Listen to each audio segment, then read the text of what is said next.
ഡൽഹിയിൽ 17-കാരനെ ഗുണ്ടാ നേതാവായ യുവതിയും സംഘവും കുത്തിക്കൊലപ്പെടുത്തിയ സംഭവം വലിയ വിവാദങ്ങൾക്കും പ്രതിഷേധങ്ങൾക്കുമാണ് വഴിയൊരുക്കുന്നത്. ഗുണ്ടാ നേതാവായ സിക്ര എന്ന യുവതിയാണ് കുനാൽ എന്ന 17-കാരനെ കൊലപ്പെടുത്തിയത്. ലേഡി ഡോൺ എന്നറിയപ്പെടുന്ന സിക്രയെ പോലീസ് കസ്റ്റഡിയിലെടുത്തതോടെ ആരാണ് ഈ ലേഡി ഡോൺ എന്ന അന്വേഷണവും വ്യാപകമായി. രാജ്യം മുഴുവനും ചർച്ച ചെയ്യുന്ന ലേഡി ഡോൺ സിക്ര ആരാണെന്ന് അറിയണോ? 2 വയസ്സുള്ള കുട്ടിയുടെ അമ്മയും ഭർത്താവിൽ നിന്ന് വേർപിരിഞ്ഞ് താമസിക്കുന്ന 22-കാരിയുമായ സിക്ര മസ്താൻ സംഘത്തിലെ അംഗമാണ് എന്ന് പോലീസ് പറഞ്ഞു. കവർച്ചക്കേസിൽ നിലവിൽ ജയിലിൽ കഴിയുന്ന ഷോയിബ് മസ്താനാണ് സംഘത്തിന്റെ ലീഡറെന്ന് ഒരു പോലീസ് ഉദ്യോഗസ്ഥൻ പറയുന്നു. വിവാദങ്ങൾ സിക്രയ്ക്ക് പുതുമയല്ല. ജയിലിൽ കഴിയുന്ന ഗുണ്ടാ സംഘത്തലവൻ ഷാഹിം ബാബയുടെ ഭാര്യ സോയയുടെ ബൗൺസറായി അവർ മുൻപ് ജോലി ചെയ്തിരുന്നു. കൂടാതെ ഒരു പ്രാദേശിക ക്രിമിനൽ സംഘടനയായ ഷോയിബ് മസ്താൻ സംഘവുമായും യുവതിക്ക് ബന്ധമുണ്ട് എന്ന് ആരോപിക്കപ്പെടുന്നു. സീലംപൂർ പ്രദേശത്ത് ലേഡി ഡോൺ എന്നാണ് യുവതി അറിയപ്പെടുന്നത്. സിക്രയുടെ കീഴിൽ 12-അംഗ സംഘം പ്രവർത്തിക്കുന്നുണ്ട് എന്ന് പോലീസ് പറയുന്നു. അന്താരാഷ്ട്ര വിപണിയിൽ 1 കോടിയിലേറെ വിലമതിക്കുന്ന മയക്കുമരുന്നുമായി സോയെ ഫെബ്രുവരിയിൽ പോലീസ് അറസ്റ്റ് ചെയ്തിരുന്നു.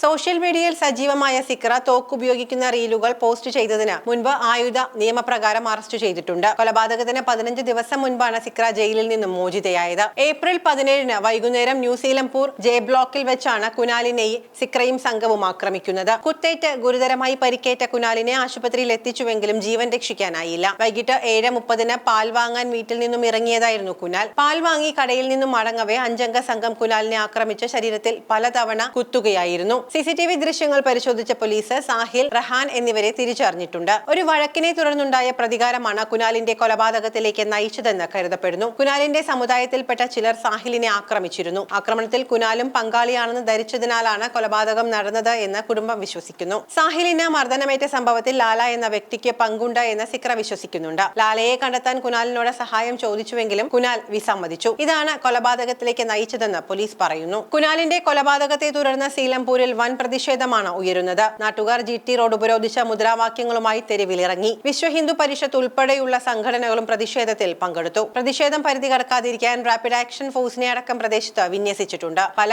ആക്രമണങ്ങളിലും ഉയർന്നുകേട്ട സിക്രയുടെ പേര് വീണ്ടും രാജ്യതലസ്ഥാനത്ത് ചർച്ചയാവുകയാണ്. അതേസമയം സിക്രയും സഹോദരൻ സാഹിലും ഒളിവിലാണ്. ഇവരെ കണ്ടെത്താനുള്ള അന്വേഷണം ഊർജിതമാണെന്ന് പോലീസ് വിവരിച്ചു.